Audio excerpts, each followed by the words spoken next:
Umugabane wa Afurika ukunze kwitwa indiri y'abanyagitugu. Ababivuga babihera ku bikorwa byiganjemo ibyibasira inyokomuntu n'ibisubiza inyuma ubukungu byagiye bikorwa na benshi mu bamaze imyaka bayobora ibihugu bitandukanye byo ku mugabane wa Afurika. Hari benshi rero mu bategetsi ba Afurika bashinzwe kugira igitugu. Gusa uyu munsi reka tugaruke ku baperezida batanu mu mateka ya Afurika bafatwa nk'abanyagitugu ruharwa kurusha abandi kuri uyu mugabane wa Afurika. Ku mwanya wa mbere haza Idi Amin Dada wayoboye igihugu cya Uganda.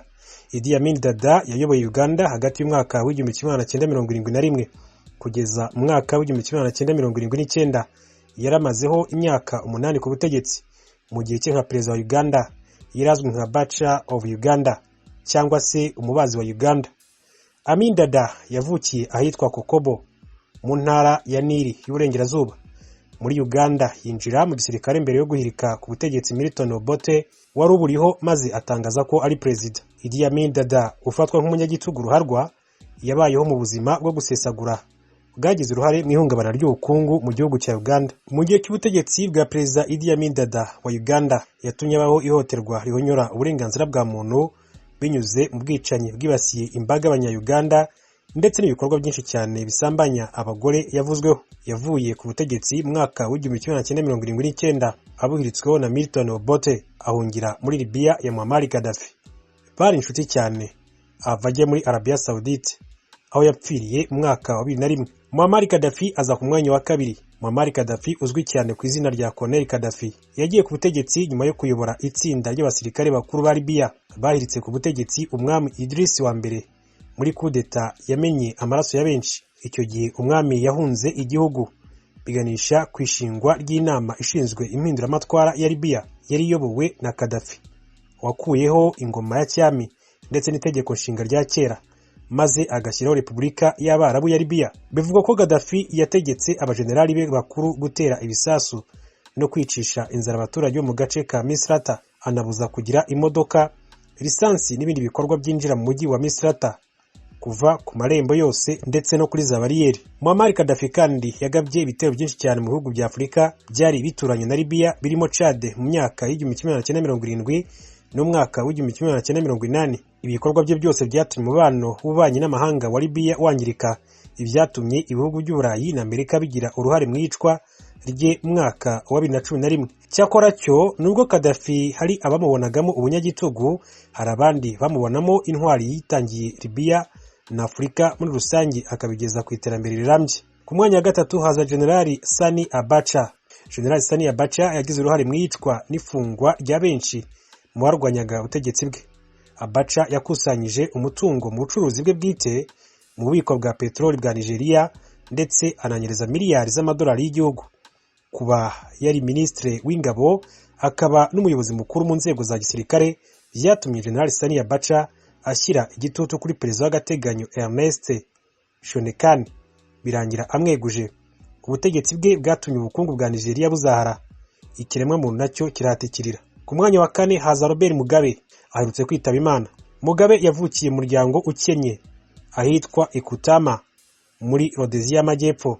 Yize muri kaminuza ya Kutama na kaminuza ya Fort Hare. Nyuma akora akazi ko kuba umwarimu mu majyepfo ya Rhodesia y'Amajyaruguru no muri Ghana.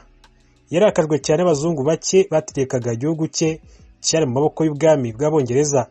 Yemera kwinjira mu banyagihugu b'Abanyafurika baniraga ubwigenge bw'abirabura nyamwinshi. Mu myaka yamaze ku butegetsi, Robert Mugabe yashinjwe kwica urubozo abataravugaga rumwe n'ubutegetsi bwe, asubiza ubukungu bwa Zimbabwe inyuma ndetse n'ifaranga ry'iki gihugu ritagaciro ku buryo bukomeye cyane. Reka turangirize ku mwanya wa gatanu Mobutu Sese Seko. Umunyagitugu Mobutu Sese Seko Kuku Ngbendu wa Zabanga yayoboye Repubulika ya Demokarasi ya Kongo yitwaga Zaire kuva mwaka w'igihumbi kimwe magana cyenda mirongo itandatu na gatanu kugeza mwaka w'igihumbi kimwe magana cyenda mirongo icyenda na karindwi. Mobutu Sese Seko wari warihaye ipeti rya Marshal yavutse tariki ya 14 Ukwakira mwaka w'igihumbi kimwe magana cyenda mirongo itatu, apfa ku itariki ya 7 Nzeri umwaka w'igihumbi kimwe magana cyenda mirongo icyenda na karindwi aguye i Rabat azize kanseri ya prostate yaramaranye igihe. Mu gihe cy'ubutegetsi bwe Mobutu Sese Seko yari yariyise indwanyi idasanzwe itahukana insinzi buri gihe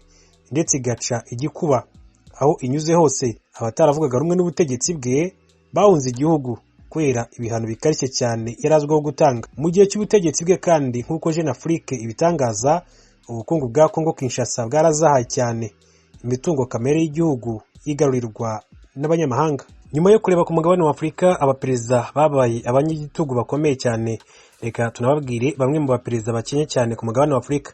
Ku mugabane wa Afurika byabaye iteka uko umutegetsi asahura igihugu agakungahara igihe cyose ari ku butegetsi. Gusa ntibibuza bamwe muri bo kuba rero bagarukaho nk'abakennye. Kuba bakenye si ku rwego rwa rubanda bategeka, ahubwo byitwa ko bakennye harebwe kuri bagenzi babo ibyo batunze.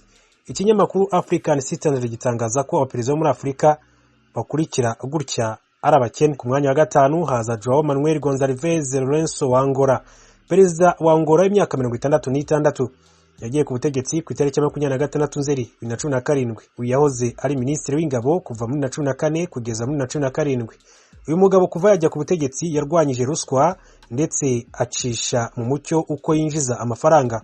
Umushahara we ungana n'amafaranga miliyoni 15,796,875. Bizwi ko umutungo we ubarirwa muri miliyoni 1 y'amadolari. Uyu mugabo araza mu bakennye mu gihe ayobora igihugu gikungahaye cyane kuri peteroli ku mugabane wa Afurika. Ku mwanya wa kane haza Edgar Chagwa Lungu wa Zambia. Edgar Lungu w'imyaka 63 yagiye ku butegetsi kuva mu 2015.